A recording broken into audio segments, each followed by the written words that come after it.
Thank you very much, Secretary Ace Dorano, our Secretary of Tourism, and our Cabinet Officer for Regional Development for Central Visayas.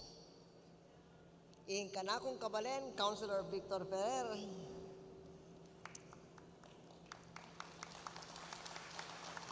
Our host, Congresswoman Neri Suon Ruiz. Our host City Mayor, Mayor Cortez. All the other officials of the PCL, all the other guests, including the candidates who are all here to meet all of you. Congratulations to the PCL for this, what they call this, year-end, no, end term General Assembly. But I am glad that even if it's an end-term assembly, you still have a theme. And the theme is, be a proactive partner on climate change, be a leader. Congratulations to you for continuing to be relevant until your last day in office. And indeed, this is very relevant. The Philippines is ranked 9th most vulnerable country to natural disasters. Our country is a victim of climate change, although it is not a culprit. We have what they call a good carbon footprint. Our carbon emissions are only 1.6 tons per capita.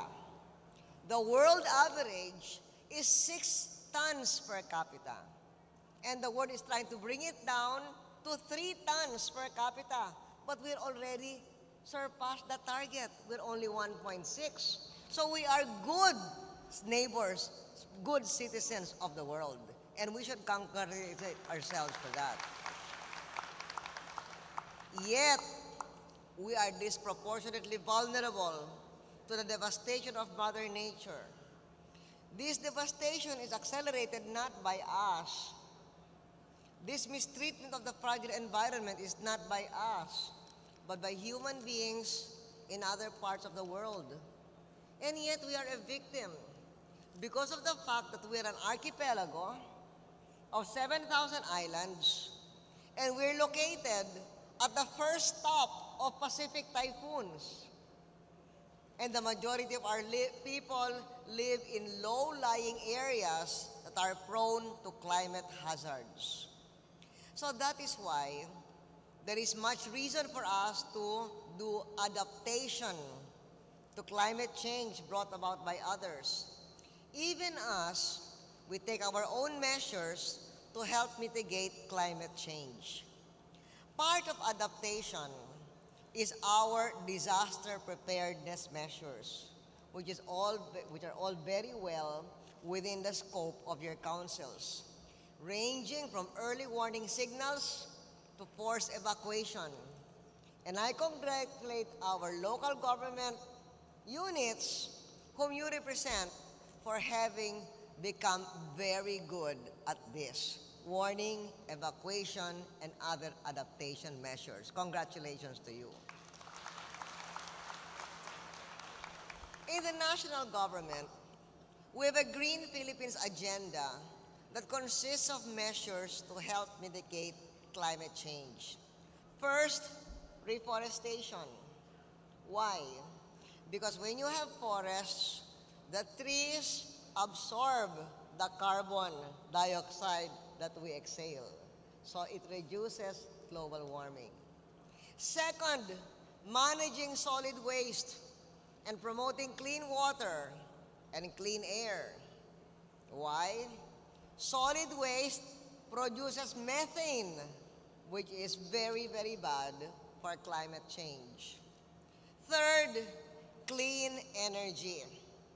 For instance, just last week, we were here in Cebu, and we inaugurated a clean coal power plant that emits less carbon emissions than the previous technology.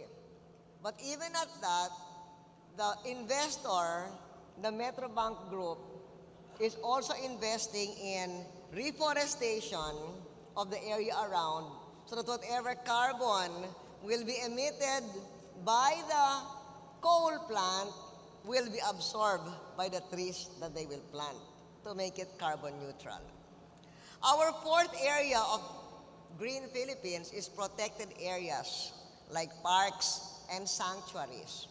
For instance, here in Cebu, the central mountains of Cebu have been declared as a protected area.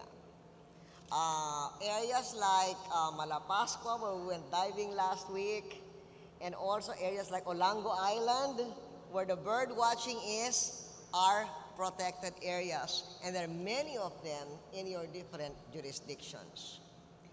Many of your councils have your local version of our Green Philippines agenda. Many of you have incorporated in your local legislative agenda many measures to clean up our air, to clean up our waters, to clean up our land. Many of you have passed local ordinances on waste segregation, recycling, and reducing the use of pollutants and non-biodegradable products and other environment-friendly practices. So for those of you whose councils have passed all these measures, congratulations for your contribution against climate change.